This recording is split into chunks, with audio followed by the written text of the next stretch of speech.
ఏడికి పోయినవే చప్పుడు ఏమే అత్తమ్మ అడుగుతాంటే వినబడతలేదా అనే సమాధానం చెప్పకుండా ఏమో బెల్లం కొట్టిన రాయిలాగా నిలబడ్డావు.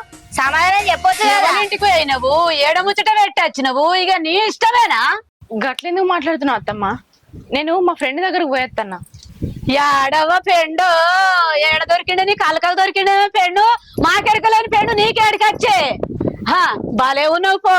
అవతారం మంచిగానే ఉందేమే ఏవంతోటి పోతున్నావు? ఆడదాని అవతారం బాగానే ఉంది. ఎటేడు తిరిగి వస్తున్నావు?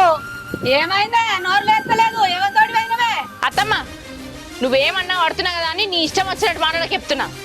ఏందే ఏమో నోరు బాగా లేస్తుంది. ఏం మాట్లాడుతున్నావు? నీ పెళ్ళాని బుద్ధి చెప్పవారా? నన్నేమో అమ్మ అని అడుగుతున్నావు. అంతా వచ్చింది మీ వల్లనే.